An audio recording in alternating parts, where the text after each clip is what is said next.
நேற்றும் இன்றும் என்றும் மாறாத தேவனே, உம்முடைய மகத்துவமுள்ள நாமத்தால் செபிக்கிறோம் ஆண்டவரே. நாங்கள் ஆண்டவரே ஸ்தோத்திரம் ஆச்சா, இந்த கால வேளையில உம்மை துதிக்க உம்மை உயர்த்த வந்திருக்கிறோம் ஆச்சா.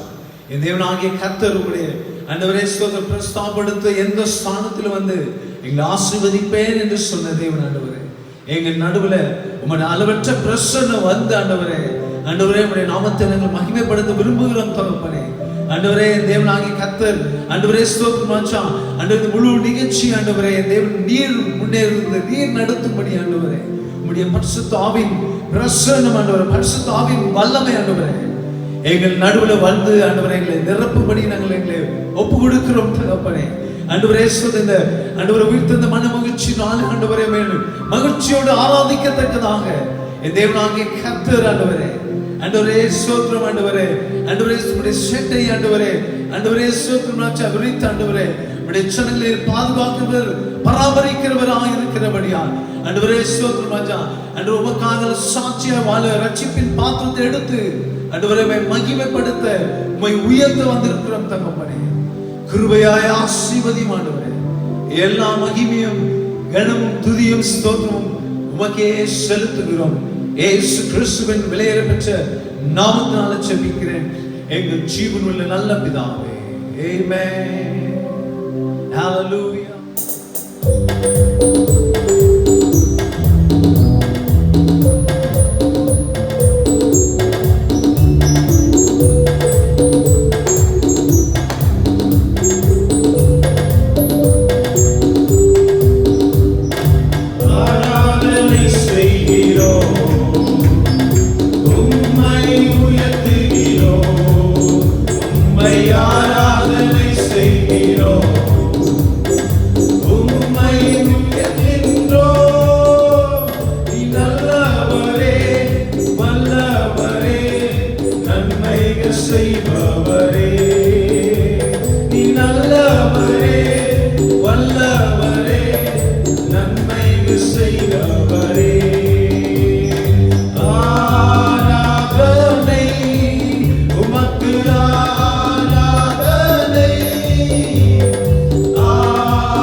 தேவனை ஆராதிக்க ஒப்பு கொடுப்போம்.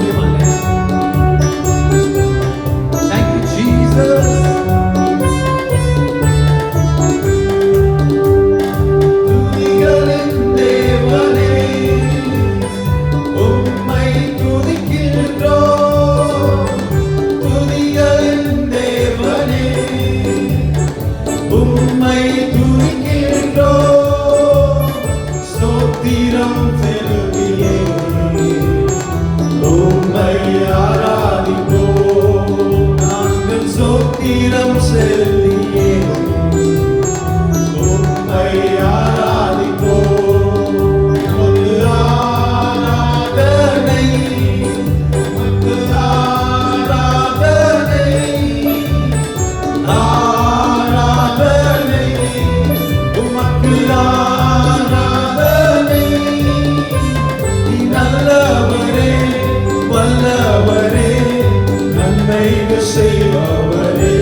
சூழ்நிலை மாற்றுகிறவர்களோடு இருக்கிறவர்கள். Thank you Jesus. Hallelujah. தேவனுடைய மகத்துவமுள்ள பிரசன்னத்துக்காக hallelujah. அப்படியே நாம் hallelujah துதிக்கிற நேரத்தில் hallelujah ஒருவரும் சேரக்கூடாத ஒளியில் வாசம் பண்ணுகிறோமா சேனைகளின் கர்த்தர் hallelujah என்று இந்த பாடலை பாடும்போது பிரியமானே, ஒருவரும் சேரக்கூடாத ஒளியில் வாசம் பண்ணுகிறார் என்று hallelujah தேவனை துதிக்கும் போது பிரியமானே hallelujah நீர் இருந்தவரும் இருக்கிறவரும் வருகிறவருமாய் இருக்கிற சர்வ வல்லவல்ல தேவனாகிய கர்த்தரை ஆராதிக்க hallelujah ஒருவரும் சேரக்கூடாத ஒளியில் வாசம் பண்ணுகிறவரே உம்மை துதிக்கிறோம் ஆண்டவரே, உம்மை போற்றுகிறோம் ஆண்டவரே, உம்மை வணங்குகிறோம் என்று hallelujah ஆராதிப்போமா பிரியமானே. Thank you Jesus. Hallelujah, hallelujah. தேவனே உயர்த்த எழுந்திருந்த கர்த்தரை ஆராதிங்கள் பிரியமானே, மகிமை நம் நடுவில் வரும்படி.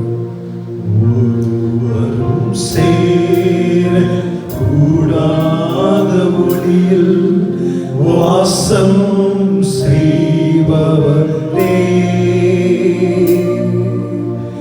ஒருவரும் சேர கூடாத ஒளியில் வாசம் செய்பவரே, நீரே பரிசுத்த தெய்வம், நீரே பரிசுத்த தெய்வம், நீரே நீ மாற்றமே, நீரே நீ மாற்றமே, ஒருவரும் சேர கூடாத ஒளியில் வாசம் செய்பவரே, ஒருவரும் சேர கூடாத ஒளியில் வாசம் செய்பவரே, நீரே பரிசுத்த தெய்வம். எல்லாரும் சொல்லுமா, நீரே பரிசுத்த தெய்வம், நீரே நீ மாற்றமே, நீரே நீ மாற்றமே, நீரே நீ மாற்றமே, நீரே நீ மாற்றமே, நீ பரிசுத்த. எல்லாம் சொல்லுமா, நீ பரிசுத்த ஆவியோடு உண்மையோடு சொல்லுமா, பரிசுத்த நீ பரிசுத்த, பரிசுத்த நீ பரிசுத்த, நீரே நீ மாற்றமே, நீரே நீ மாற்றமே, நீரே நீ மாற்றமே, நீரே நீ மாற்றமே,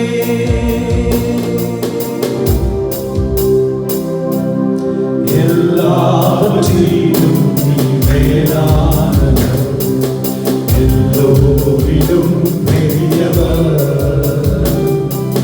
சகலவற்றை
வாழ்க்கையில் ஆண்டவரே நீர் பரிசுத்தர், பரிசுத்தர், பரிசுத்தர், சேனையின் கர்த்தர், பரிசுத்தர், பரிசுத்தர் என்று போற்றக்கூடிய மகத்துவமுள்ள மாறாத நாமத்தை மகிமைப்படுத்துங்கள் பிரியமானே. ஹல்லேலூயா. கர்த்தருடைய நாமத்தில் வர ராஜாவை ஸ்தோத்திரிக்கவும் துதிக்கவும் அவரே வரப்போகிற ராஜாதி ராஜன். ஹல்லேலூயா. கிறிஸ்து என்ன மேசியா. ஹல்லேலூயா. அது சீக்கிரமாக வரப்போகிறார். அவரை துதிங்கள், அவர் ஆர்ப்பரிங்கள், அவருக்காக காத்திருங்கள் பிரியமானே. அவர் ஹல்லேலூயா பரிசுத்த உள்ளத்தோடு பரிசுத்த ஆராதனையோடு விழுத்திருந்து ஜெபத்தில் பரிசுத்தத்தோடு காத்திருங்கள். மனவாளனாக இயேசு கிறிஸ்து மனவாட்டியை சந்திக்க வருகிறார். சபையே, தேவ ஜனமே, தேவனை சந்திக்க ஆயத்தமாகுங்கள். கர்த்தர் வருகிறார், என் மீட்பர் வருகிறார், என் இரட்சகர் வருகிறார். ஹல்லேலூயா. உன்னை என்னையும் சந்திக்க ஹல்லேலூயா நம்மை சேர்த்துக் கொள்ளத்தக்கதாக வர ராஜாதி ராஜனை துதிக்க ஆயத்தமாகுங்கள் பிரியமானே. ஹல்லேலூயா. அவருடைய அளவற்ற பிரசன்னம் உங்களுடைய குடும்பத்திலே, உங்களுடைய வாழ்க்கையிலே அது பலிக்கத்தக்கதாக, அது நிறைவேறத்தக்கதாக உங்களுடைய மகிமை உங்கள் நடுவில் கடந்து வந்து உங்கள் நிரப்ப பிரியமானே, உங்களை ஆசீர்வதிக்கும். ஹல்லேலூயா. கர்த்தருடைய ஆசீர்வதித்து தமது முகத்தை உன்மேல் பிரகாசிக்க செய்வாராக. இயேசு கிறிஸ்துவின் நாமத்தில் ஆமென், ஆமென். Thank you, Jesus.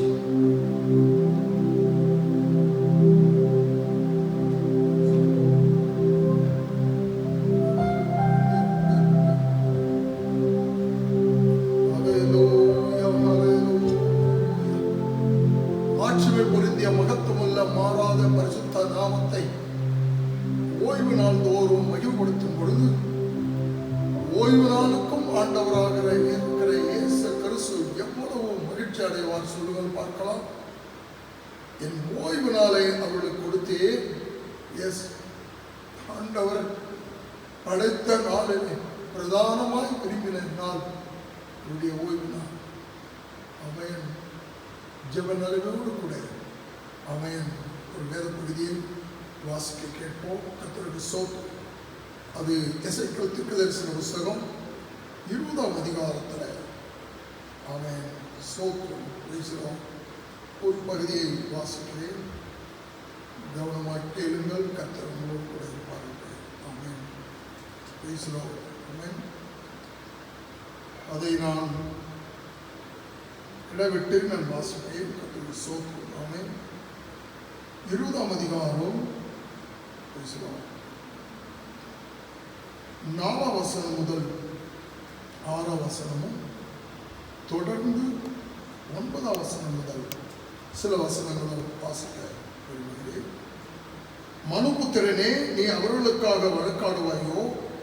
வழக்காட மனதாக இருந்தால் நீர் அவர் பிதாக்களின் அருவருப்புகளை அவருக்கு தெரிய காட்டி அவர்களை நோக்கி, கர்த்தராகிய ஆண்டவர் உரைக்கிறது என்னவென்றால், நான் எகிப்து தேசத்தை தெரிந்து கொண்ட நாட்களிலே, நான் இஸ்ரவேலை தெரிந்து கொண்ட நாளிலே, யாக்கோபு வம்சத்து ஜனங்களுக்கு நான் ஆணையிட்டு எகிப்து தேசத்தில் என்னை அவர்களுக்கு தெரியப்படுத்தி, நான் உங்கள் தேவனாகிய கர்த்தர் என்று ஆணையிட்டேன்.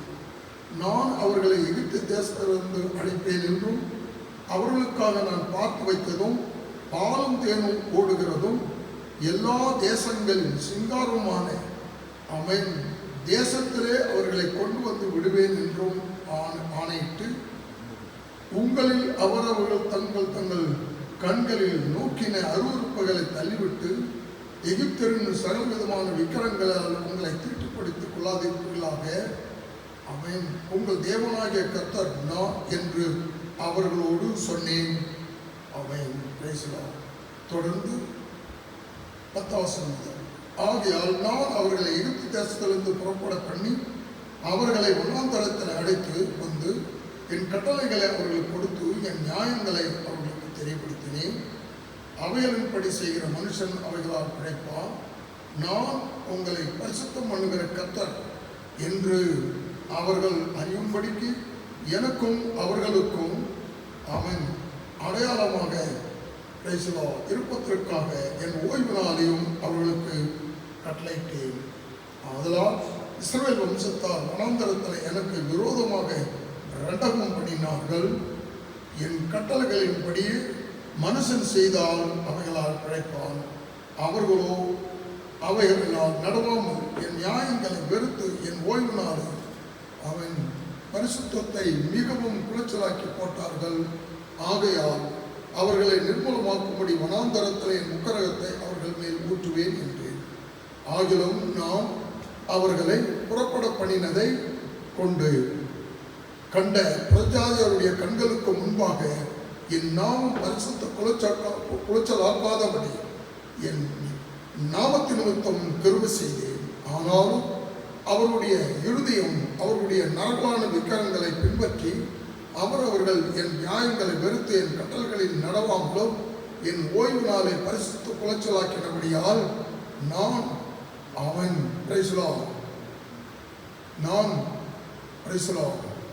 வாக்குத்தத்தம் பண்ணினதும் பாலும் தேனும் ஓடுகிறதும் எல்லா தேசங்களின் சிங்காரமான தேசத்திலே அவர்களை கொண்டு வந்து விடுவதில்லை என்று வனாந்தரத்திலே ஆணையிட்டேன். வசனம் 20. என் ஓய்வு நாளை பரிசுத்தம் பண்ணுங்கள், நான் உங்கள் தேவனாகிய கர்த்தர் என்று நீங்கள் அறியும்படி இவைகளை எனக்கும் உங்களுக்கும் அடையாளமாக இருக்கும் என்றார். வாசிக்க வேண்டிய வேத பகுதி இந்த நாளுக்குரிய அருமையான வேத பகுதி. போன மாதம் கர்த்தருக்கு ஸ்தோத்திரம் 22ஆம் தேதி ஆமென் குறிப்பாக ஆமென் ஞாயிற்றுக்கிழமையில் இருந்து தொடர்ந்து இந்த 6 வார காலமாக ஆலயங்களிலே ஆராதனை இல்லை. இருப்பினும் ஆலயத்தில் இருந்து தேவனுடைய வார்த்தையை ஆமென் நான் உங்களுக்கு வாக்குத்தத்தமாகவும் ஆமென் கர்த்தருக்கு ஸ்தோத்திரம் ஹல்லேலூயா கட்டளையாகவும் ஆசீர்வாதமாகவும் எச்சரிப்பாகவும் ஹல்லேலூயா ஆரோக்கியத்திற்கும் வாழ்வுக்கும் தேவையான வழியிலே கர்த்தர் இந்த ஓய்வு நாளுடைய ஆராதனை கர்த்தர் அங்கீகரிப்பார்கள். நமக்கு அருமையானவர்களே கர்த்தருக்கு ஸ்தோத்திரம் ஹல்லேலூயா. மாறி வரும் சூழ்நிலையிலே நம்ம கவனித்து இருக்கிறோம். தினமும் 8 மணி அளவில் நம்ம அவன் ஒரு விசேஷத்தை ஜபத்தை நாம் செய்து வருகிறோம். அதில் நீங்கள் அனைவரும் பலவிதமான ஆமென் பிரைஸ் தி லார்ட் ஹல்லேலூயா. ஜனங்கள் பயங்கரமான கஷ்டத்தில் இருக்கிறவர்களும் கூட அதை பிரைஸ் தி லார்ட் விரும்பி பார்த்தோம் கேட்டோம் அதனுடைய ஆசீர்வாதத்தை பெற்றுக்கொள்கிறோம் என்று சொல்லுகிறதை கேள்விப்படுகிறேன். விசேஷமாக ஆண்டவர் நமக்காக கொடுத்ததான வாக்குத்தத்தங்களையும் கட்டளைகளையும் நியாயங்களையும் கவனிக்கிறோம். இந்த கட்டளைகளிலே பிரதானமாக ஆண்டவர் கொண்டு வந்த வார்த்தையினுடைய அர்த்தம் அன்று ஆபிரகாமை பார்த்த நாட்களிலே அவர் மனதில் நினைத்தது. பின்பு இஸ்ரவேலை அழைத்த காலத்தில் அவரோடு கூட பேசின வார்த்தைகள் கர்த்தருக்கு ஸ்தோத்திரம். இவர்கள் எல்லாவற்றிலும் எசேக்கியேல் தீர்க்கதரிசன புஸ்தகத்தில் ஆண்டவர் கொண்டு வருகிறார். அதே நேரத்தில் அவர்கள் விசேஷமாக எப்பேற்பட்டதான பாவத்திலும் அக்கிரமத்திலும் போய்கொண்டு இருந்தாலும் அவர்களை ஆண்டவர் கொன்று போட்டு விடுவேன் என்று நினைத்த காலத்தில் கூட அவருடைய நாமத்து நிமித்தம் அவர்களை கிருபையாய் இறங்கி மன்னித்து அவருடைய பிள்ளைகளாகிலும் இனி தொடர்ந்து அந்த வழியிலே வருவார்கள் என்பதை ஆண்டவர் வாக்குத்தத்தங்களை கிருபைகளை நினைத்து அவர்களை அழித்து விடுவேன் என்று சொல்லக்கூடியதானே அந்த கோபத்திலிருந்து ஆண்டவர் மாற்றிவிட்டு இருக்கிறார். இந்த அதிகாரம் முழுவதில் கவனித்தால் அதற்கேற்ற வார்த்தைகளை தான் ஆமென் நீங்கள் பார்ப்பீர்கள். அதே நேரத்தில் குறிப்பாக 15 வசனத்தை கவனிக்கும் பொழுது ஆனாலும் அவருடைய இருதயம் நரகலான விற்களை விட்டு அவர்கள் போகவே இல்லை. பிறகு தொடர்ந்து அவருடைய பிள்ளைகள் மாறிவிடுவார்கள் என்று அவர் எதிர்பார்த்தார். வசனம் 18 வனாந்தரத்திலே அவருடைய பிள்ளைகள் அடுத்த தலைமுறை வந்தது. இது 3வது தலைமுறையை சொல்லப்படுகிற வார்த்தை. வனாந்தரத்திலே அவருடைய பிள்ளைகளை நோக்கி நீங்கள் உங்கள் பிதாக்களின் முறைமைகளின்படி நடவாமல் அவருடைய கர்த்தருக்கு ஸ்தோத்திரம் நியாயங்களை கை கொள்ளாமலும் கர்த்தருக்கு ஸ்தோத்திரம் அவருடைய நரகலான விக்கிரகங்களால் உங்களை தீர்த்துக் கொள்ளாமலும் இருங்கள். உங்கள் தேவனாகிய கர்த்தர் நானே. நீங்கள் என் கட்டளைகளில் நடந்து என் நியாயங்களை கை கொண்டு அவைகளின்படி செய்து என் ஓய்வு நாட்களை பிரசித்தமாக்குங்கள். நான் உங்கள் தேவனாகிய கர்த்தர் என்று நீங்கள் அறியும்படிக்கு அவைகள் எனக்கும் உங்களுக்கும் அடையாளமாக இருக்கும். வசனம் 21. ஆனாலும் பிள்ளைகளும் எனக்கு விரோதமாய் எழுப்பினார்கள், என் கட்டளைகளின்படி அவன் மனுஷன் செய்தால் அவைகளால் பிழைப்பான். அவர்களோ அவைகளை நடுவாமலும் என் நியாயங்களை கை கொண்டு அவைகளின்படி செய்யாமலும் என் ஓய்வு நாளை பரிசுத்த குலைச்சலாக்கி போட்டபடியினாலே, ஆகையால் வனாந்தரத்தில் என் கோபம் அவர்கள் மேல் அவர்களிடத்திலே தீர்த்து கொள்ளும்படி என் உக்கிரகத்தை அவர்கள் மேல் ஊற்றுவேன் என்று. அடுத்தபடியான வழியில மறுபடியும் அவர் இறங்குகிறார். ஆகிலும் அவருடைய தயவு, ஆகிலும் நான் பேசலாம், என் கையை திருப்பி நான் அவர்களை புறப்பட பண்ணினேன். கண்ட புரஜாதிகளுடைய கண்களுக்கு முன்பாக என் நாமம் பரிசுத்த குலைச்சல் ஆக்காதபடிக்கு என் நாமத்தை நிமித்தம் கருவி செய்தேன். திரும்ப திரும்ப திரும்ப திரும்ப வாசித்தாலும் வேதாகமம் முழுவதிலும் அதிகமான வழியிலே ஒரு ஆணவை கவனிக்கும் பொழுது கர்த்தருடைய ஜனங்கள் வனாந்தரத்தில் அவர்கள் சபை கூடுதலே அவருக்கு ரெண்டகம் பண்ணினார்கள். வசனம் 12 தெளிவாய் கவனிங்கள். 11-12 வாசிக்கிறேன். என் கட்டளைகளை அவர்களுக்கு கொடுத்து என் நியாயங்களை அவர்களுக்கு தெரியப்படுத்தினேன். அவைகளின்படி செய்கிற மனுஷன் அவைகளால் பிழைப்பான். நான் தங்களை பரிசுத்தம் பண்ணுகிற கர்த்தர் என்று அவர்கள் அறியும்படிக்கு எனக்கும் அவர்களுக்கும் அடையாளமாய் இருப்பதற்கான என் ஓய்வு நாளையும் அவர்களுக்கு கட்டளையிட்டேன். ஆனாலும் இஸ்ரவேல் வம்சத்தார் வனாந்தரத்தில் எனக்கு விரோதமாக ரெண்டகம் பண்ணினார்கள். என் கட்டளைகளின்படி மனுஷன் செய்தால் அவைகளால் பிழைப்பான். அவர்களோ அவைகளை நடுவாமல் என் ஓய்வு நாட்களை வெறுத்து என் ஓய்வு நாட்களின் பரிசுத்தத்தை மிகவும் குலைத்து போட்டார்கள். ஆகையால் அவர்களை நிர்மூலமாக்கும்படி வனாந்தரத்தில் என் உக்கிரகத்தை அவர்கள் மேல் ஊற்றுவேன் என்று. ஆகிலும் நான் இவர்களை புறப்பட பண்ணினதை கண்ட புரஜாதிகளுடைய கண்களுக்கு முன்பாக என் நாமம் பரிசுத்த குலைச்சலாக்காதபடிக்கு என் நாமத்தை நிமித்தம் கருவு செய்தேன். எத்தனை முறை தேவன் நம்மை காப்பாற்றியிருக்கிறார். எத்தனை வழியிலே நம்மை ஆண்டவர் கரசேற்றி இருக்கிறார். நமக்கு தெரிந்திருக்கிறதா? நம்ம பிறந்த நாளில் இருந்து நம்முடைய தாயின் கருவில் உருவாக்கப்பட்ட நாள் முதல் நம்முடைய வாழ்க்கையில் வந்த கஷ்டங்கள், பிரச்சனைகள், போராட்டங்களிலே எத்தனை வியாதிகள், எத்தனை விபத்துகள், எத்தனை ஆபத்துகள், எத்தனை நோய்கள், இவர்கள் எல்லாவற்றின் மத்தியிலும் ஆண்டவர் நம்மை காப்பாற்றி வந்ததை நாம் அறிந்திருக்கிறோமா? நம்முடைய பெற்றவர்கள் சொல்லி இருக்கிறார்களா? நம்முடைய பெற்றவர்கள் சொன்னாலும் கூட அது நமக்கு ஞாபகம் இருந்திருக்குமா? எனக்கு அருமையானவர்களை அவர்களை கவனித்து பார்த்தால் நம்முடைய தாயின் கருவில் உருவாக்கப்படும் முன்னதாக இருந்து நம்மை பாதுகாக்க நினைத்தார். அவருடைய அர்த்தம் என்ன?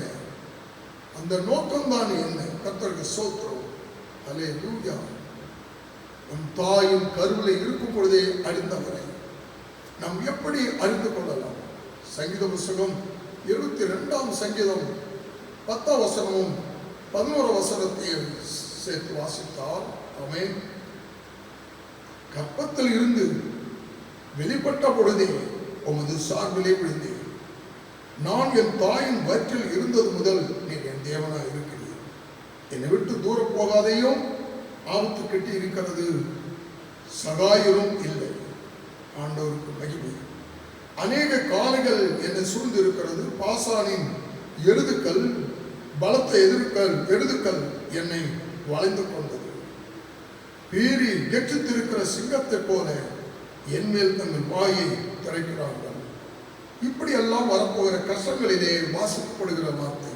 அதை 9ஆம் வசனம் மேலே வாசித்து காண்பிக்கிறேன். நீரோ என்னை கற்பத்திலிருந்து எடுத்தவர், என் தாயின் முளைப்பாலை நான் உண்ணுகையில் என்னை உம்முடைய பேரில் நம்பிக்கையாய் இருக்க பண்ணினே. கர்த்தருக்கு ஸ்தோத்திரம். அல்லேலூயா. இவர்களுடைய பொருள் தான் என்ன? நம்முடைய தாயின் கருவில் இருக்கும் பொழுதே ஆண்டவர் நம்மை அழைத்து, நம்முடைய தாயின் கருவில் இருக்கும் பொழுதே அவர் நமக்கு தேவனாய் இருக்கிறார். நம் தாயின் கருவில் இருக்கும் பொழுதே அவர் பேரிலே நமக்கு ஆண்டவர் ஒரு நம்பிக்கையை பெருக பண்ணினார். அந்த நம்பிக்கை ஆமென் நம்முடைய தாயின் கருவில் இருக்கும் பொழுதே அது தெய்வம்சம் என்பதான அணுக்களை போல ஒரு அணுக்கள் நம்முடைய வாழ்க்கையிலே, நம்முடைய சரீரத்தில், நம்முடைய அணுக்களிலே அது வளர்ந்து இருக்கிறது. சரி, அவர் அப்படிப்பட்ட ஒரு வழியிலே நம்மளை எப்படி காப்பாற்றி வந்திருப்பார் என்பதை வேறு ஒரு வசனத்தில் கவனித்தால் 46ஆம் அதிகாரம் 46 ஏசாயா 46ஆம் அதிகாரம் வசனம் 3 முதல், யாக்கோபின் சந்ததியே, இஸ்ரவேல் சந்ததியில் மீதியா இருக்கிற சகல ஜனங்களே எனக்கு செவி கொடுங்கள். தாயின் வயிற்றில் தோன்றினது முதல் உங்களை ஏந்தி தாயின் கற்பத்தில் உருவாக்கும் முதற்கொண்டு உங்களை தாங்கினேன். உங்கள் முதிர் வயதுக்கும் நான் அப்படி செய்து வந்தேன். ஆமென். இனி மட்டும் நான் உங்களை தாங்குவேன்.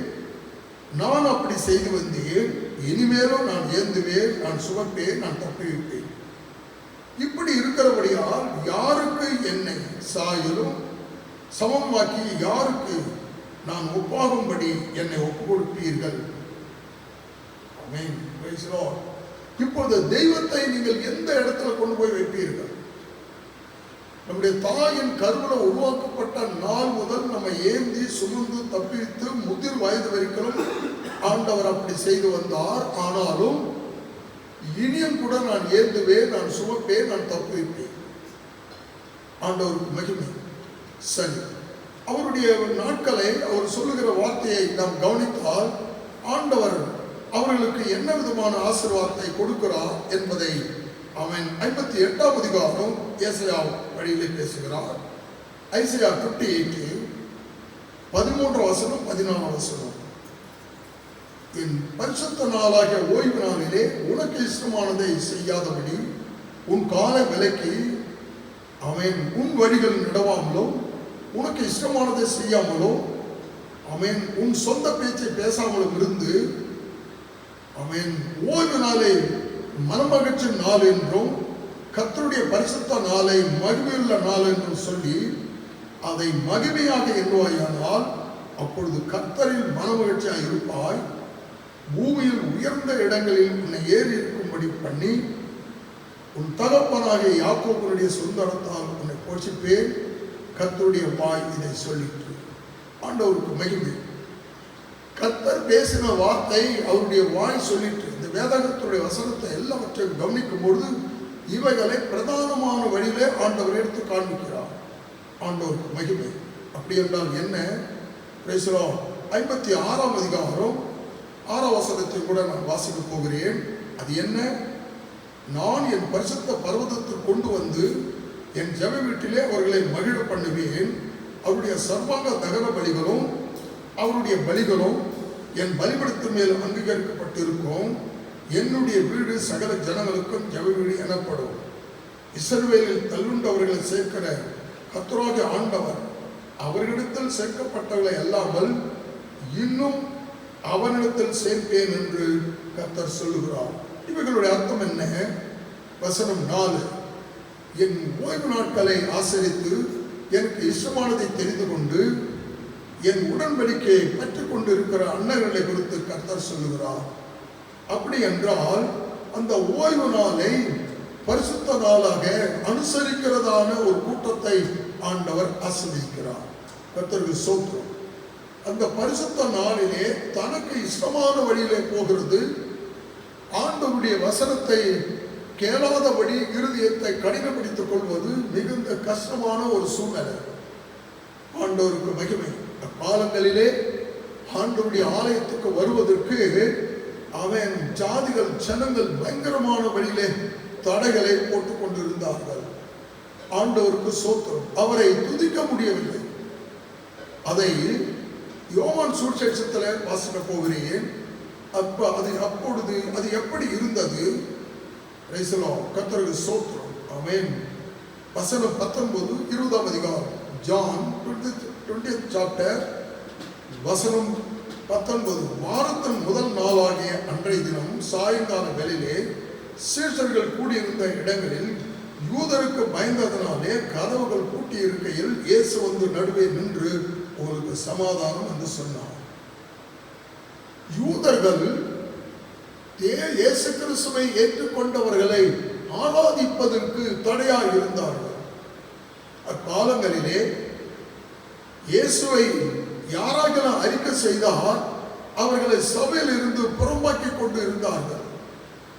யோவான் 9ஆம் அதிகாரத்தில் நான் வேறு ஒரு காரியங்களை உங்களுக்கு வாசித்து காண்பிக்கிறேன். கர்த்தருக்கு ஸ்தோத்திரம். ஆமென். அது என்ன நடக்கிறது? 22ஆம் வசனம். அவருடைய தாய் தகப்பன்மார்கள் யூதருக்கு பயந்ததினாலே அப்படி சொன்னார்கள். என்ன சொன்னாங்க? தாயின் கருவில் இருந்து பிறந்த காலத்திலிருந்து குருடராய் பிறந்தால் பெற்றவர்களை பார்த்து, அவன் உன்னுடைய மகன் இவன் தானா என்று கேட்கிறார்கள். கர்த்தருக்கு ஸ்தோத்திரம்.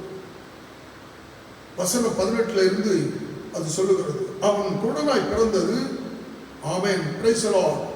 பார்வையில்லாத யூதர்கள் நம்பாமல் பார்வையற்றனுடைய தகப்பன்மாரை பார்த்து, ஆமென், அவர்களை நோக்கி, உங்கள் குமாரன் குருடனாய் பிறந்தான் என்று சொல்கிறீர்களே, அவன் இவன் தானோ? இவனானால் இப்பொழுது இவன் எப்படி பார்வை அடைந்தான் என்று கேட்டார்கள். தாய் தகப்பன்மார்கள் பிரதித்திரமாக, இவன் எங்களுக்கு குமாரன் தான் என்றும் குருடனாய் பிறந்தான் என்றும் அவன் எங்களுக்கு தெரியும். இப்பொழுது இவன் பார்வை அடைந்த வகை எங்களுக்கு தெரியாது. கர்த்தருக்கு ஸ்தோத்திரம். இவன் கண்களை திறந்தவன் இன்னான் என்றும் எங்களுக்கு தெரியாது. இவன் வயதுள்ளவனாய் இருக்கிறான். இவனை கேளுங்கள், இவனே சொல்லுவான் என்றார்கள். அவனுடைய தாய் தகப்பன்மார்கள் யூதருக்கு பயந்ததனாலே இப்படி சொன்னார்கள். அவன் ஏனெனில் இயேசுவை கிறிஸ்து என்று எவராகிலும் அறிக்கை பண்ணினால் அவனை செப ஆலயத்துக்கு புறம்பாக்க வேண்டும் என்று யூதர்கள் அதற்கு முன்னமே கட்டுப்பாடு பண்ணியிருந்தார்கள். ஆண்டவருக்கு மகிமை. பார்த்தீர்களா? காலங்கள் வழியிலே நீங்கள் கவனித்தால், ஏன் நம்முடைய காலத்தில் கூட கவனிக்கும் பொழுது, போன மாதத்தில் இருந்து மார்ச்சில் அல்லது பிப்ரவரி வரையில கூட தொடர்ந்து தமிழ்நாடுல அதிகமாக, நார்த் இந்தியாவில் அதிகமாக ஆலயங்களை இடித்தார்கள். 30 வருஷமாய் இருந்ததான ஆலயத்தை புல்டோசர் கொண்டு வந்து அவர்கள் கவர்மெண்ட் வழியிலே இடித்தார்கள். கர்த்தருக்கு ஸ்தோத்திரம். அல்லேலூயா. ஆண்டவருக்கு மகிமை. ஆராதனை கூட இடங்களிலே தேவனை மகிமைப்படுத்துகிற மத்தியிலே போலீஸ் உள்ளே புகுந்து அவர்களை அடித்தது. அவன் ஒரு நாய் அடிப்பதற்கு கூட அஞ்சுவார்கள். கீழே தள்ளிவிட்டு 2 கையினாலும் ஓங்கி ஓங்கி அடித்து அவருடைய தலைகள் எல்லாம் ரத்தம் சரீரம் முழுவது கூட மரித்து போன பின்பு கூட அவர்கள் சும்மா விடவில்லை.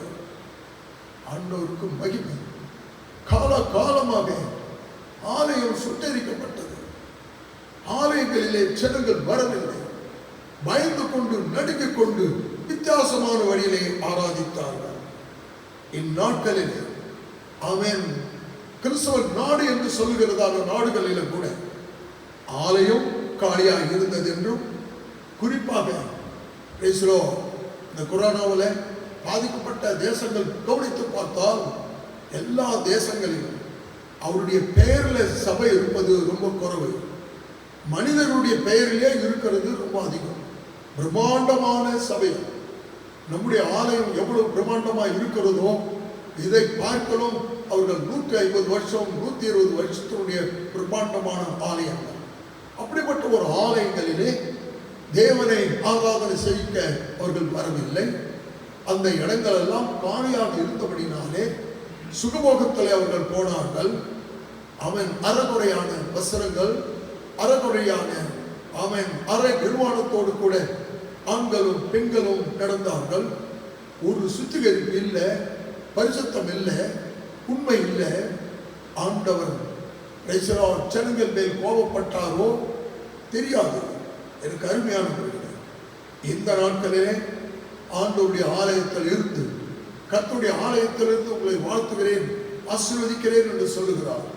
பாருங்கள், உதாரணத்துக்காக 2 வசனங்களை காண்பித்தேன். அது என்ன? ஆலயத்திற்கு மற்றவர்களுக்கு பயந்து கொண்டு சிலர் அப்படி சொன்னார்கள். பிறவி கூடுனா பிறந்தவனுடைய பெற்றவர்கள் கூட என் மகனை இயேசு கிறிஸ்து குணமாக்கிறார் என்று சொல்வதற்கு அவர்களுக்கு மனம் இல்லை. யூதர்களுக்கு அவர்கள் பயந்து கொண்டிருந்தார்கள். காரணம், அவர்களுடைய ஆலயங்களிலே அவர்கள் சேர்க்காமல் தள்ளிவிடுவார்கள். ஆனாலும் இப்பொழுது அவர்கள் குருடனிடத்தில் பேசுகிறார்கள். வசனம் 25 9ஆம் அதிகாரம் ஜான் 9:25. அவன் அவர்களுக்கு என்ன பதில் கொடுக்கிறான் பாருங்கள். வசனம் 24 இருந்து கூட படிக்கிறேன். அதனால் அவர்கள் குருடனாய் இருந்த மனுஷனை 2ஆம் தரம் அழைத்து, நீ தேவனை மகிமைப்படுத்து, இந்த மனுஷன் பாவி என்று நாங்கள் அறிந்திருக்கிறோம் என்றார்கள். பார்த்தீர்களா? கர்த்தருக்கு ஸ்தோத்திரம். இயேசுவை விட இன்னொரு தேவன் பெரியவர் இருக்கிறார் என்று நினைத்து நீ தேவனை மகிமைப்படுத்து, ஆகினாலே நீ கண்டதையும் கேட்டதையும் கொடுக்க சுகம் கொடுத்ததையும் நீ சொல்லாமல் மறைத்தால் அது தேவனுக்கு பிரியம் என்று சொன்னால் அது எப்படிப்பட்டதான தெய்வமா இருக்கும்? அவன் பிரீதித்திரமாக சொல்லுகிறான். வசனம் 25, அவன் பிரீதித்திரமாக அவர் பாவி என்று ஆண்டவருக்கு மகிமை. இந்த மனுஷன் பாவி என்று நாங்கள் அறிந்திருக்கிறோம். அவன் என்று இவன் என்று அவன் தரக்குறைவாக பேச ஆரம்பித்தார்கள். இவன் சொல்லுகிறார், அவர் பாவி என்று எனக்கு தெரியாது, நான் குருடனாய் பிறந்தேன், இப்பொழுது காண்கிறேன், இது ஒன்று மட்டும்தான் எனக்கு தெரியும். அவர்கள் மறுபடியும் அவரை நோக்கி, உனக்கு என்ன செய்தான்? மறுபடியும் கேட்கிறார்கள். அவன் மறுபடியும் பதில் சொல்லுகிறான், ஏன் அவருடைய சீர்தராக பார்க்கிறீர்களோ? நான் முன்னதாக சொன்னேன், நீங்கள் நம்பவில்லை, கேட்கவில்லை. ஏன் நீங்கள் மறுபடியும் கேட்கிறீர்கள்? கர்த்தருக்கு ஸ்தோத்திரம். நாங்கள் மோசேயினுடைய சீஷர்கள், மோசேயோடு கூட தேசம் பேசினார் என்று அறிவோம், இவன் எங்கே இருந்து வந்தான் என்று அறிவோம் என்றார்கள். அதுக்கு அந்த மனுஷன், அந்த குருடனாய் இருந்தவனை போதிக்கிறான். அவரின் கண்களை திறந்திருந்தோம், அவர் எங்கே இருந்து வந்தார் என்றும் நீங்கள் அறியாமல் இருக்கிறது ஆச்சரியம் பாருங்கள். பாவிகளுக்கு தேவன் செல்வி கொடுக்கிறதில்லை என்று அறிந்திருக்கிறோம். ஒருவன் தேவ பக்தி உள்ளவனாய் இருந்து அவருக்கு சித்தமானதை செய்தால் அவனுக்கு தேவன் கொடுப்பார், செவி கொடுப்பார். பிறவிக்குருடைய கண்களை ஒருவன் திறந்தான் என்று உலகம் உண்டானது முதல் கேள்விப்பட்டதில்லையே. அவன் தேவனிடத்திலிருந்து வராதிருந்தால் ஒன்றும் செய்ய மாட்டாரே என்றான். கர்த்தருக்கு ஸ்தோத்திரம். ஆமென், ஹல்லேலூயா. வசனம் 35, அவனை அவர்கள் புறம்பே தள்ளினார்கள். இயேசு கேள்விப்பட்டு அவனை கண்டபொழுது, நீ தேவனுடைய குமாரனிடத்தில் விசுவாசமாய் இருக்கிறாய் என்றான். அதற்கு அவன், ஆண்டவரே, அவரிடத்தில் நான் விசுவாசமாய் இருக்கும்படி அவர் யார் என்றான். இயேசு அவனை நோக்கி, அவன், நீ அவரை கண்டிருக்கிறாய், அல்லேலூயா, உன்னுடனே பேசுகிறவர் அவர்தான் என்றார். உடனே ஆண்டவரே, விசுவாசிக்கிறேன். அவன் உடனே அவன் ஆண்டவரை விசுவாசிக்கிறேன் என்று சொல்லி அவரை பணிந்து கொண்டார். இந்த பணிந்து கொள்ளுதல் ஒரு அற்புதமான ஆசீர்வாதமான ஒரு வார்த்தை. இந்த பணிந்து கொள்ளுதல் பெரிய ஆராய்த்தல இல்லை. இந்த பணிந்து கொள்ளுதல் கர்த்தருக்கு நேராக, அவரை நேருக்கு நேராக தேவன் ஆவியாய் இருக்கிறார். அவரை தொழுது கொள்கிறவர்கள் ஆவியோடும் உண்மையோடும் ஆராதிக்க வேண்டும். ஏன் அந்த மகதால மரியாளம் மற்ற மரியாளம் இயேசு கிறிஸ்து உயிர்த்தெழுந்த நாளிலே நேரத்தில் ஆமென், ஹல்லேலூயா, காலையிலே தேடி கல்லறிடத்தில் வரும்பொழுது அவர் இல்லை என்று அறிந்தவுடனே தேவ தூதர்கள் ஒரு செய்தியை கொடுக்கிறார்கள். அவன் உயிரோடு இருக்கிறவரை மரித்தோரிடத்தில் தேடுவானன் என்று சொல்லும் பொழுது அவர்கள் என்ன செய்தார்கள்? கர்த்தருக்கு ஸ்தோத்திரம். நீங்கள் போய் உங்கள் சகோதரருக்கு சொல்லுங்கள் என்று சொல்லும் பொழுது அவர்கள் சந்தோஷத்தோடும் நடுக்கத்துடனே பேதுருக்கும் மற்ற சீஷர்களுக்கு சொல்வதற்காக ஓடும் பொழுது இயேசு தாமே அவர்களுக்கு எதிர்பட்டு, அவன் உங்களுக்கு சமாதானம் என்று சொல்வதற்கு மாறாக அது சமாதானம் தான், வாழ்க என்று வாழ்த்தினார். அவன் கர்த்தருக்கு ஸ்தோத்திரம். மத்தேயு சுவிசேஷத்தில் அவைகளை நாம் கவனிக்கிறோம். ஆண்டவருக்கு மகிமை. செய்தி யார் கொண்டு போகிறார்களோ, ஒரு செய்தியாளனுக்கு தேவ தூதனால வரும் பொழுது வாழ்க என்றதான வாழ்த்துக்களை ஆண்டவர் கட்டளையிடுவார். இங்கே மத்திய சுவிசேஷம் 28ஆம் அதிகாரத்தில் அவைகளை நாம் பார்க்கிறோம். வசனம் 8, அவர்கள் பயத்தோடும் மகா சந்தோஷத்தோடும் கல்லறை விட்டு சீக்கிரமாய் புறப்பட்டு அவருடைய சீஷர்களுக்கு அறிவிக்க ஓடினார்கள். அவர்கள் அவருடைய சீஷருக்கு அறிவிக்க போகிற பொழுது இயேசு தாமே அவர்களுக்கு எதிர்பட்டு வாழ்க என்றார். அவர்கள் கிட்ட வந்து அவர் பாதத்தை தழுவி அவரை பணிந்து கொண்டார்கள். ஆண்டவருக்கு மகிழ்ந்தார்கள். ஹல்லேலூயா, ஸ்தோத்திரம். பார்த்தீர்களா, இது தேவ ஆலயத்தில் அல்ல, பார்க்கிற இடங்களிலே கல்லறை தோட்டத்திற்கும் கிராமத்துக்கும் போகிறதாக வழியிலே நடந்த சம்பவங்கள். அவர்கள் போகிற வழியிலே இயேசு அவர்களுக்கு எதிர்பட்டார். நீ உண்மையான தெய்வத்தை தேடும் போது உண்மையான தெய்வம் உன்னை தேடி வருவார். அவன் பேசுறோ, பொய்யான தெய்வத்தை தேடி நான் அலைந்தேன், மெய்யான தெய்வம் என்னை தேடி வந்தார். பொய்யான தெய்வத்தை தேடி நான் அலைந்தேன், மெய்யான தெய்வம் என்னை தேடி வந்தார். ஹல்லேலூயா. ஆண்டவரே ஸ்தோத்திரம். எப்படி நான் சொல்லுவேன்? கல்லையும் மண்ணையும் தெய்வம் அல்லாததை தெய்வம் என்று சொல்லிக் கொண்டிருந்து நான் மெய்ப்பொருளை தேடும் பொழுது என் ஆண்டவராக இயேசு கிறிஸ்து என் கிராமத்தை தேடி, என் ஊரை தேடி, ஹல்லேலூயா, கர்த்தருக்கு ஸ்தோத்திரம், வானத்துடைய நட்சத்திரங்கள் எல்லாம் சேர்ந்து ஆலம்புட்டி என்று எழுத்துக்கள் அப்படியே வந்து நிற்கிறதை அவர்கள் பார்த்துதான் என்னுடைய கிராமத்துக்கு வந்தார்கள். இயேசு கிறிஸ்துவினுடைய ஆமென் ஹல்லேலூயா கிருபை என் தாயின் கருவிலே உருவாக்கப்படுவதற்கு முன்னதாக என்னை பேர் சொல்லி அழைத்ததை நான் விசுவாசிக்கிறேன். அழைத்தவர் உண்மையுள்ளவர். எத்தனை ஆபத்துகள், எத்தனை விபத்துகளிலே, ஹல்லேலூயா, எத்தனை முறை பெரிய கிணறுல ஆமென் ஹல்லேலூயா 50 அடி 60 அடி ஆழத்துல கர்த்தருக்கு ஸ்தோத்திரம் மேல திட்டிலிருந்து விழுந்து கீழே உருண்டு போய் தண்ணி அவன் 2 அடி 3 அடி தண்ணியில போயிட்டு விழும்போது சரீரம் முழுவதும் அடி இரத்த வெள்ளத்துல இருக்கும்போது தூக்குவார் இல்லாதபடி இருந்தேன். இரத்த வெள்ளத்துல கிடக்கிற என்னை ஆண்டவர் அக்காலத்துல தூக்கினது போல என் வாழ்க்கையில எத்தனை ஆபத்துகளில், எத்தனை கஷ்டங்களிலே என்னை காப்பாற்றினார். காரணம் ஆண்டவரை நான் அறிந்து அவருக்கு சாட்சியா இருப்பேன் என்பதை அறிந்துதான் என்று நான் விசுவாசிக்கிறேன். நம்முடைய தாயின் கருவில் உருவாக்கப்படும் முன்னதாகவே நம்ம அறிந்தவர், அழைத்தவர். ஏன் இறைமையா கொண்டு சொல்லும் பொழுது ஆண்டவர் எப்பொழுது அழைத்தார், எப்பொழுது நம்ம தெரிந்து கொண்டார்? தாயின் கருவில் இருந்து வாசித்தோம். இறைமையா 1ஆம் அதிகாரம் கர்த்தருக்கு ஸ்தோத்திரம் 4ஆம் வசனம் 5ஆம் வசனம் வாசித்து காண்பிக்கிறேன். கர்த்தருடைய வார்த்தை எனக்கு உண்டாகிய அவர், நான் உன்னை தாயின் வயிற்றில் உருவாக்கும் முன்னே உன்னை அழைத்தேன், நீ கற்பலத்தில் இருந்து வெளிப்படும் முன்னே நான் உன்னை பரிசுத்தம் பண்ணி உன்னை ஜாதிகளுக்கு தீர்க்கதரிசியாக கட்டளையிட்டேன் என்று சொன்னார். ஆண்டவருக்கு மகிமை. இது எரேமியாவோடு பேசின வார்த்தை. சங்கீத புஸ்தகத்தில் வாசித்தது பொதுவாக எல்லாருக்கும் கூட. அவன் உன் தாயின் கருவில் இருக்கும்போது, என் தாயின் கற்பத்தில் இருக்கும் பொழுதே அவன் நீர் என் தேவனாக இருந்தேன். எனக்கு அருமையானவர்களே, இப்படிப்பட்ட ஒரு தெய்வத்தை அறிந்து கொண்ட ஜனங்களுக்கு தேவன் ஒரு கட்டளையும் ஒரு நியாயத்தையும் ஆண்டவர் கொடுத்தார். என் ஓய்வு நாட்களை நீங்கள் பரிசுத்தமாக்குங்கள், அவன் அந்த பரிசுத்த நாளை நீங்கள் நினைவு கூறுங்கள், நான் உங்களை ஆசீர்வதிப்பேன் என்று சொன்னார். அவன் 56ஆம் அதிகாரம் ஏசாயா. ஹல்லேலூயா. அது என்ன? வசனம் 2, இப்படி செய்கிற மனுஷனும் அவன் யார்? அவன் கர்த்தருக்கு பயப்படுகிறவன். இப்படி செய்கிற மனுஷனும் இதை பற்றி கொண்டிருந்து ஓய்வு நாளை பரிசுத்த குலைச்சலாக்காதபடி ஆசிரித்து ஒரு பொல்லாப்பையும் செய்யாதபடி தன் கையை காத்து கொண்டிருக்கிற மனுபுத்திரன் பாக்கியவான். அவன் கர்த்தரை சேர்ந்த அந்நிய புத்திரன். கர்த்தர் என்னை தம்முடைய ஜனத்தை விட்டு முற்றிலும் பிரித்து போடுவார் என்று சொல்லானாக. அன்னகரும் இதுவும் பட்ட மரம் என்று சொல்லானாக.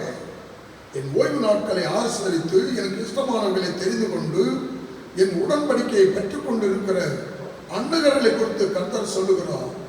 நான் அவர்களுக்கு என் ஆலயத்திலும் என் மதில்களுக்குள்ளும் குமாருக்கும் குமாரத்துக்குள்ள இடத்தையும் கீர்த்தியை பார்க்கலும் உத்தம இடத்தையும் கீர்த்தியும் கொடுப்பேன். என்றும் அழியாத நித்திய நாமத்தையும் அவர்களுக்கு அருளுவீர். கர்த்தருக்கு ஸ்தோத்திரம். ஹல்லேலூயா. அவர்களுக்கு அதனுடைய கட்டளை என்ன, அதனுடைய ஆசீர்வாதம் என்ன? அவர்கள் என்ன செய்யணும்? அவர்களை கர்த்தரை சேரணும். பல இடங்களில் இல்லை. ஆண்டவருக்கு மகிமை. அவர்கள் கர்த்தரை சேரவும் கர்த்தருடைய நாமத்தை நேசிக்கவும். கர்த்தரை சேர்ந்தவர்கள் ஒன்று, கர்த்தருடைய நாமத்தை நேசிக்கிறது மற்றொன்று. அவருக்கு ஊழியக்காரராக இருப்பது இன்னொரு அர்த்தம். அவரை சேர்ந்து செய்கிற சேவை அது ஒன்று. பிறகு ஓய்வு நாளை பரிசுத்த குலைச்சலாக்காதபடி ஆசரித்து என் உடன்படிக்கையை பெற்றுக் கொண்டிருக்கிற அந்நிய புத்திரர் அனைவரையும் ஆண்டவர் கூட்டி சேர்ப்பார். ஹல்லேலூயா. கர்த்தருக்கு ஸ்தோத்திரம். சபை ஊழியம் இல்லாதவர்கள் எல்லாம் சபையை நடத்தி சபையில் வருகிற ஜனங்களுக்கு உபவாச ஜெபம், பிசாசின் பிடியிலிருந்து, பிள்ளிக்கட்டு சூனியத்திலிருந்து அவர்களை விடுதலையாக்கி அவர்களை காப்பாற்றி கரை சேர்த்தி ஒரு முறை கூட அவருடைய வீடுகளை அவர்கள் பார்த்திருக்க மாட்டார்கள். பெரிய கூட்டங்களை நடத்தி சுசேஷ கூட்டம் என்று தெரு கூட்டங்களை வைத்து அங்கெங்கே கிராமங்கள் தோறும் ஒரு கூட்டங்களை வைத்து கிராமங்கள் தோறும் தினமும் ஒரு ஜெபம், உபவாச ஜெபம்னு மெய்யாகவே உபவாச ஜெபத்தில் அவங்க தொடர்ந்து இருக்கிறார்களா? ஆண்டவருக்கு மகிமை. எந்த இடத்துல பிறந்தார்கள், எந்த சபையில் அவர்கள் உண்மையா இருக்கணும், அதை விட்டுட்டு தங்களுடைய கட்சியில தங்களுடைய அவன் ஏற்படுத்துகிறதான அதுல அவர்களுக்கு பதவி கொடுத்து பொறுப்பை கொடுத்து நீங்கள் இப்பேற்பட்ட நிலைமையில இதை பார்த்துக் கொள்ளுங்கள் என்று சொல்லுகிறதான நிலைமையில வரும் பொழுது அவர்கள் கர்த்தரை ஆராதிக்கிறதை விட்டு விடுகிறதான நிலைமைகளை உருவாக்கி விடுகிறார்கள். ஆண்டவருக்கு மகிமை. இது யூதர்களே இயேசுவை ஆராதிப்பதற்கு தடையாக இருந்தது போல காணப்படுகிறதான பிரச்சனைகள். இது எல்லாம் சாத்தானுடைய செயல்களும் ஆண்டவருக்கு விரோதமாக படுகிறதான கிருபை. கர்த்தருக்கு ஸ்தோத்திரம். இதைகளை நாம் கவனிக்கும் பொழுது என்ன சொல்லுகிறார்? கர்த்தரை சேர்த்து கர்த்தரை நாமத்தை நேசிக்கிறது. இங்க கர்த்தருடைய நாமம் என்னது என்று அவர்களுக்கு தெரியவில்லை. யாராவது இயேசுவை கிறிஸ்து என்று சொன்னால் அவர்களை சபைக்கு புறம்பாக்கி விட்டார்கள். பார்த்தீர்களா? இந்த நாட்களில் நீங்கள் கேட்டீங்கன்னா சிறுவையை தலைக்கெழுதாக வைத்து நாங்கள் ஒரு ஆராதனை நடத்துகிறோம் என்று சொன்னாலும் கூட அதற்கு கூட ஜனங்கள் ஒத்துழைக்கிற காலம்.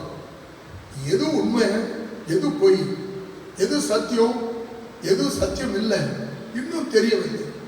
யூதனுக்கும் யூதன் அல்லாதவனுக்கும், கிறிஸ்தவனுக்கும் கிறிஸ்துவ அல்லாதவனுக்கும் வித்தியாசமா தெரியவில்லை. இப்படிப்பட்ட ஒரு காலங்களிலே உண்மையான தெய்வத்தை அறிந்து கொள்வதற்கு ஆண்டவர் பல வழியிலே தீர்க்கதரிசிகளை அனுப்புகிறார். ஆண்டவர் தீர்க்கதரிசிகளை அனுப்பும் பொழுது அவர்களுக்கு ஆண்டவர் ஒரு எச்சரிப்பை கூட கொடுக்கிறார். அந்த எச்சரிப்பை அக்காலத்தில் ஆண்டவர் சொன்னார். அது உபாகமம் என்ற புஸ்தகம், டியூட்ரானமி அவன் 13ஆம் அதிகாரம் 13th சாப்டர்ல அதை வாசிக்கிறோம்.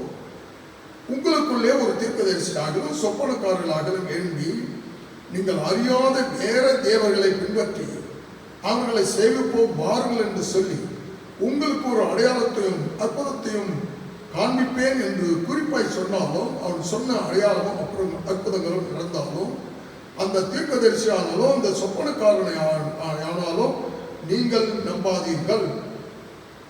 வசனம் 6, உன் தாய்க்கு பிறந்த சகோதரனாய் இருந்தாலும் உன் மார்பிலே சாய்ந்து கொண்டிருக்கிற மனைவியா இருந்தாலும் உன் பிராணனை போல நேசிக்கிறவனாய் இருந்தாலும் கூட நீங்கள் அப்படி நம்பாதீர்கள்.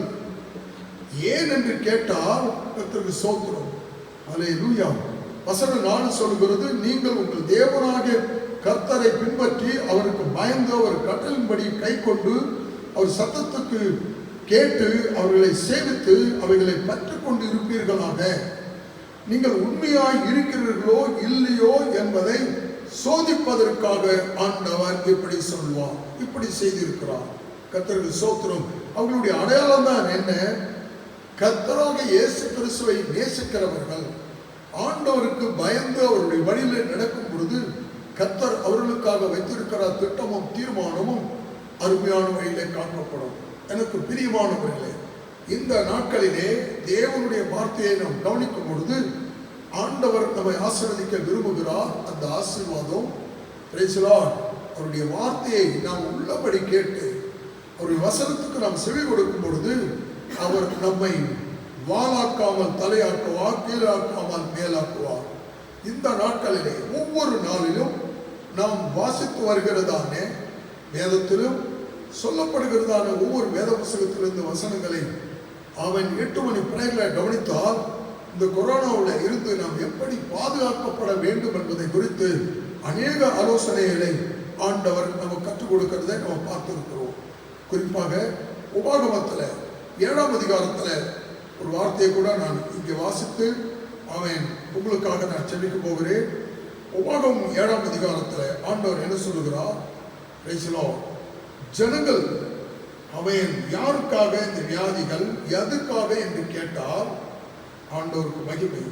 10ஆம் வசனம், தம்மை பகைக்கிறவர்களுக்கு பிரதிட்சணமாக அவர் பதிலளிப்பார், அவர்களை அழிப்பார் என்றும், தம்மை பகைக்கிறவர்களுக்கு அவர் தாமதியாமல் பிரதிலட்சணமாக பதிலளிப்பார் என்றும் நீ அறிய கடவாய்.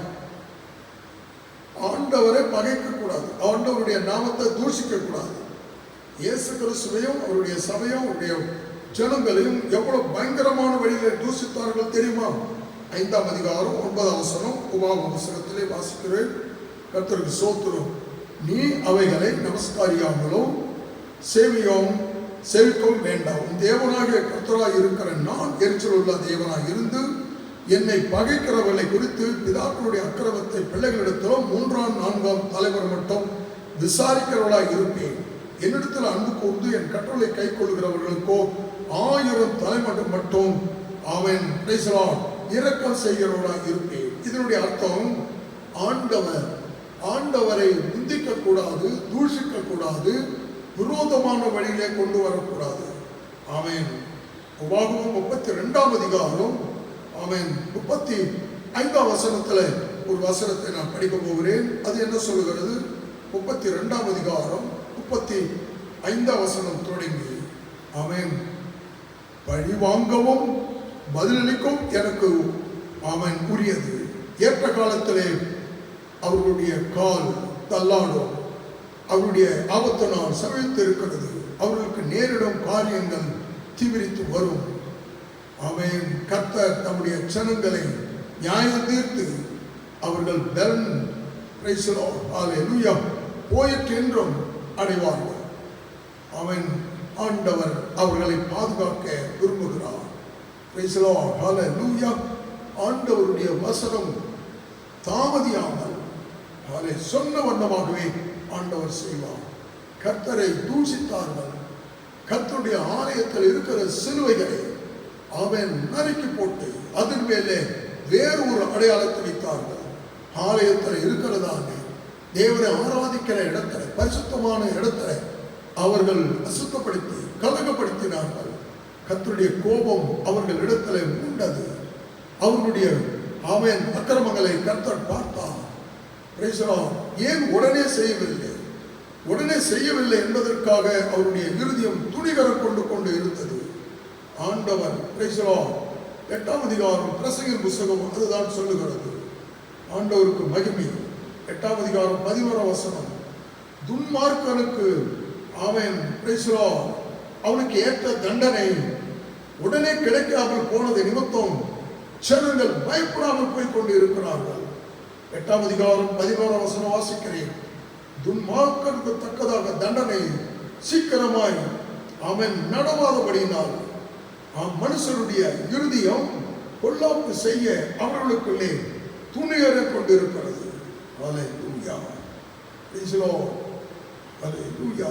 பாவிகள் 100 தரம் பொல்லாப்பை செய்து நீடித்து வாழ்ந்தாலும் என்ன, தேவனுக்கு அஞ்சி அவருக்கு முன்பாக பயந்து இருப்பவர்களே நன்றாக இருப்பார்கள் என்று அறிந்திருக்கிறேன். எனக்கு அருமையானவர்கள், கர்த்தருக்கு ஸ்தோத்திரம். அல்லேலூயா. எந்த வழியில போனாலும் ஒரு பயங்கரம், ஒரு கஷ்டம், ஒரு பிரச்சனை, ஒரு ஆபத்து வந்து கொண்டே இருக்கிறது. அல்லேலூயா. அவன் கோழியை வாங்கி சாப்பிட்டால் பறவை காய்ச்சல் வந்து இருக்கிறது, அதிலே வியாதி இருக்கிறது. அல்லேலூயா. வேறு இறைச்சியை வாங்கினாலும் அதிலே பிரச்சனை. மீன்கள் சாப்பிடலாம் என்று சொல்லும் பொழுது பிரியமானவர்களை கர்த்தருக்கு ஸ்தோத்திரம். அல்லேலூயா. புதைப்பதற்கு இடமில்லை. அவர்கள் படங்களை கொண்டு வந்து கடலிலே வீசிவிடுகிறார்கள். அவன் கடற்கரைகள் சுற்றிலும் இருக்கிறதான பட்டணங்களிலே, கடற்கரை முழுவதிலும் கூட இந்த நாட்களிலே பிணங்கள் மிதந்து கொண்டு கிடக்கிறது. இப்படிப்பட்ட காலங்களிலே சபையாரே, தேவனுக்கு பயப்படுவர்களே, நீங்கள் கடல் மீன் நல்லது என்று நாம் விரும்பி சாப்பிடுவோம். கடல் மீனை ஆமென் சில காலம் நீங்கள் புசியாதிருங்கள். ஆமென். அடக்கம் செய்வார் இல்லாமல் போய்விடுவார்கள். பிணங்கள் அப்படியே ஆகாயத்து பறவைகளுக்கு இரையாகிவிடும். அரிக்கட்டுகள் கிடப்பது போல வரிசையாக கிடக்கிறது, பார்க்க முடியவில்லை. மீன்கள் செத்து கிடந்தால் எப்படி? அல்லேலூயா. ஒரு ஏரியில மீன் செத்து விட்டால் எல்லாம் கரை ஒதுங்கி கிடக்கிறது போல ஒரு கடல்ல ஆமென் நூற்றுக்கணக்கான பிணங்கள் கரையிலே ஒதுங்கி கிடக்கிறது. எனக்கு அருமையானவர்கள், கர்த்தருக்கு ஸ்தோத்திரம். மனுகுலம் மரித்துக் கொண்டிருக்கிறது. கொரோனாவிலே சாகுறவர்களை அடக்கம் பண்ணுவதற்கு முடியவில்லை. அடக்கம் பண்ணுவார் இல்லாமல் தங்களுடைய வீட்டுக்கு முன்னதாகவே வாசற்படியிலே அந்த படங்களை எடுத்து வைத்துவிட்டு அவர்கள் கதவை மூடிக்கொள்கிறார்கள். தனிமைப்படுத்துகிறதான இடங்களிலே கருமையானவர்களை, தேவனுக்கு அஞ்சி நடப்பதே பாக்கியவான்கள். தேவனுக்கு பயப்படுகிற பயம் இல்லாமல் போய்விட்டது. கர்த்தரை தேடுகிறதற்கு நேரம் இல்லை. ஆமென். ஹல்லேலூயா. கேலியும் பரியாசம் தான். கர்த்தருக்கு ஸ்தோத்திரம். இப்படிப்பட்ட காலங்களிலே தேவனுக்கு பயப்படுகிற ஒரு பயம் வரும் பொழுது அன்று ஜனங்கள் மரித்துக் கொண்டு இருந்தார்கள். அவன் அந்த சிலுவை நோக்கி பார்த்தவர்கள் அந்த சர்ப்பம் என்று சொல்லக்கூடிய வெண்கல சர்ப்பத்தை ஆண்டவர் வனாந்தரத்திலே நிற்க வைத்தார். அதை நோக்கி பார்த்தவன் பிழைத்தான். இந்த நாளிலும் கூட கர்த்தரை நோக்கி பாருங்கள், அவர் உங்களை தப்புவிப்பார். உங்களுடைய பயத்திலிருந்து உங்களை விடுதலையாக்குவார். ஆபத்து காலத்தில் என்னை நோக்கி கூப்பிடு, நான் உன்னை விடுவிப்பேன், நீ என்னை மகிழ்ப்படுத்துவாய் என்று வேதம் சொல்லுகிறது. உங்கள் ஆபத்தில், உங்கள் கஷ்டத்தில், உங்கள் வியாதிகளிலே ஆண்டவரை நோக்கி கூப்பிடுங்கள். வாதம் கூடாரத்தை அணுகாமல், பொல்லாப்புனுக்கு நேரிடாமல், அவன் பகலிலே பறக்கும் அம்புக்கும் இருளில் நடமாடும் கொல்ல நோக்கும் மத்தியானத்தில் பாழாக்கும் சங்காரத்திற்கும் பயப்படாமல் படிக்க இயேசு கிறிஸ்து உன்னோடு கூட வருவார். இயேசு உன்னோடு இருப்பதை நினைத்துதான் என்னுள்ளம் துள்ளுதம்மா, நன்றி என்று சொல்லுவதம்மா. அப்படிப்பட்ட ஒரு நன்றி பாடலை பாடலாம். இயேசு என்னோடு இருப்பதை நினைத்து, நான் உன்னை விட்டு விலகுவதும் இல்லை, உன்னை கைவிடுவதும் இல்லை. இயேசு கிறிஸ்து என் வலது கரத்தை பற்றிக் கொண்டு நான் உனக்கு துணை நிற்கிறேன் என்று சொல்லி இருக்கிறார் என்று நீங்கள் சொல்லுங்கள். சாத்தானே, அவன் நீ என்னை கொன்று போட்டாலும் நான் அவர் மேல் பற்றுதலாக இருக்கிறேன் என்று சொல்லுங்கள். இயேசுவே, நீர் என்னை கொன்று போட்டாலும் நான் உமது மேல் பற்றுதலாக இருக்கிறேன் என்று சொல்லுங்கள். இயேசு உன்னை கொன்று போடுவாரா? இல்லை. இயேசு கிறிஸ்து உன்னை காப்பாற்றுகிறவர். ஆகினால் அந்த வார்த்தைகள் அப்படிதான். நாம் அவரை நம்பப்படுகிற வசனத்தை எடுத்துக்கொள்ளுங்கள். நாம் செபிப்போமா? ஹல்லேலூயா. இரக்கத்தில் ஐஸ்வர்யமுள்ள நல்ல பிதாவே, தீங்குக்கு மனசாப்படுகிற தெய்வமே, ஆபிரகாம், ஈசாக்கு, யாக்கோபுக்கு அறியப்பட்டவரும் ஒருவராய் சாவாமை உள்ளவரும் ஆண்டவரே ஸ்தோத்திரம். இந்த நாள் வரையிலும் கூட ஜீவித்துக் கொண்டிருக்கிற ஜீவாதிபதியை மரித்து 3ஆம் நாள் உயிரோடு எழுந்து ஆண்டவரே 500 பேருக்கு ஒரே நாளில் ஒரே நேரத்தில் தரிசனமாகி, ஒவ்வொரு உயிர் தந்த நாளிலும் ஆண்டவரே அவர்களுக்கு தரிசனமாகி, ஆண்டவரே முதல் உயிர்த்தெழுந்த நாளிலே ஈஸ்டர் சண்டேவில் இருந்து 8 நாளைக்கு பிறகு மறுபடியும் தோமாவுக்கு சந்தேகப்பட்டவனை ஆண்டவரை சந்தித்து அவனுக்கு விடுதலை கொடுத்தீர், அவனுக்கு ரட்சிப்பை கொடுத்தீர். அந்த நாளிலிருந்து இன்னும் ஆண்டவரே 6 வாரங்கள் தொடர்ந்து ஆண்டவரை பங்கு பெற்று 50வது நாள் வரும்பொழுது 49வது நாளுக்கு மறுநாளிலே பெந்தெகோஸ்தே நாள் என்ற நாளிலே உம்முடைய பிரசன்னத்தை ஜனங்கள் உணர்ந்தார்கள். உலகம் முழுவதிலும் உம்முடைய சபை ஸ்தாபிக்கப்பட்டது. உயிர்த்தெழுந்த நாளை ஓய்வு நாளாக கடைபிடித்தார்கள். அந்த ஓய்வு நாளை மறுபடியும் செப்பனிட, அந்த ஓய்வு நாளை அனுசரிக்க ஆசரிக்க மறுபடியும் திட்டம் பண்ணதற்காக நன்றி. வெளிநாடுகளில் ஆண்டவரே ஓய்வு நாள் எது, ஆண்டவரை வார்த்தல் முதல் நாள் எது என்று தெரியவே இல்லை. ஆண்டவரை துன்மார்க்க வழியில, பாவிகள் வழியில, பரியாசக்காரரோடு கூட சேர்ந்து கொண்டு குடியும் குடும்பமாய் ஆண்டவரை ஜனங்கள் வாழ்ந்தார்கள். பக்தி குறைந்து விட்டது, பரிசுத்தம் இல்லை, நீதி நேர்மை இல்லை, அநியாயம் அக்கிரமங்கள் ஆண்டவரே, பாவம் பெருகினது ஆண்டவரே. இயேசுவே, ஜனங்களை ஆண்டவரே ஸ்தோத்திரம், உலகத்தில் படைத்ததற்காக நீர் மனசாபப்பட்டீர். ஏன் இந்த மனிதர்களை படைத்தோடும் என்று மனசாப்பட்டது போல இப்பொழுது இருக்கிற வானங்களை இப்பொழுது இருக்கிற பூமியும் அந்த வார்த்தையினாலே அக்கினிக்கு நான் இரையாக்குவேன் என்று நீர் சொல்ல ஆரம்பித்து, ஆனாலும் அக்கினியும் கந்தகத்தில் ஆண்டவரை எரிவதற்கு முன்னதாக வேறொரு விதமான வாதையும் வேறு விதமான நோய்களையும் வேறு விதமான ஆண்டவரை சோத்திரம் ஹல்லேலூயா ஒரு பொல்லாப்பையும் தேசத்துல கட்டளையிட்டு இன்னும் சில காலம் ஆண்டவருடைய வருகை தாமதிப்பதற்கு இது ஒரு அடையாளமாய் தெரிகிறபடினாலே இயேசுவை உடைய வருகைக்கு முன்னதாக நடக்க போகிற சம்பவங்கள் ஜனத்துக்கு விரோதமாய் ஜனம், ராஜாக்களுக்கு விரோதமாய் ராஜா, ஆண்டவரே உலகம் முழுவதிலும் ஆண்டவரே பூமி எதிர்த்து வருகிற இடங்களில் தான் கொள்ள நோய் இருக்கிறது. ஆண்டவரே இந்த கொரோனா இருக்கிற ஊர்ல தான் ஆண்டவரே மழை வந்து சூறாவளி வந்து ஆண்டவரை ஒரு பக்கம் ஆண்டவரை சேதப்படுத்துகிறது. இப்படிப்பட்ட ஒரு வழியிலே யார் காப்பாற்ற முடியும்? எந்த ராஜா எந்த அரசாங்கம் காப்பாற்ற முடியும்? எங்கள் இந்தியாவை ஆண்டவரே யார் காப்பாற்ற முடியும்? ஆண்டவரே நீர் மாத்திரம் காப்பாற்ற முடியும். ஆண்டவரே இன்னும் ஆண்டவரே பணத்தையே ஆண்டவரே இந்த இந்தியாவில் இருக்கிறவர்கள் அத்தனை பேரும் பார்க்கிறார்கள். ஆண்டவரே ஒரு காலம் வரும் ஆண்டவரே, என்னை இந்த ஊழியத்துக்கு அழைத்த என் இயேசுவை சோத்திரம், இந்த வெள்ளியும் பொன்னும் ரோட்ல வீசிரி அடிக்கப்பட்டதை நான் பார்த்தேன், அதை எடுத்துக்கொள் என்று சொல்லும் பொழுது ஆமென், இதெல்லாம் அழிந்து போகும், அழியாவகினை ஆமென் நீ ஆதாயப்படுத்திக் கொண்டு என்று நீர் நான் அழைத்தேன். ஆண்டவரே இயேசுவை அழியாத ஆத்துமாக்களை ஆதாயப்படுத்தி என்று சொல்லும் பொழுது அப்பேற்பட்ட காரியங்கள் எல்லாம் விட்டு இயேசுவை திருப்பணியிலே அடியான ஆண்டவரே நான் தீர்மானித்தேன். அந்த ஒரு நாள் இயேசுவை சோத்திரம் 73வது வருஷத்துல ஆண்டவரை பார்த்த அந்த தரிசனம், அந்த வெளிப்பாடு, தேவனை இந்த நாள் வரை ஆண்டவரே உங்களுடைய வார்த்தையிலே உங்களுடைய வசனத்துல ஆண்டவரே எங்களை காத்துக்கொண்டு நடத்த எங்களை தீர்மானித்திருக்கிறோம். இந்த செய்தி கேட்கிற பிள்ளைகள், இந்த ஜெபத்தை கேட்கிறதான பிள்ளைகளுடைய குடும்பத்தில் ஒரு அற்புதம் அதிசயம் விளக்கட்டும். ஜெயராஜ் நகர்ல கர்த்தராகிய இயேசு கிறிஸ்துவின் திருச்சபையில் இருந்து ஆண்டவரே உங்களுடைய மக்களை நான் வாழ்த்துகிறேன்.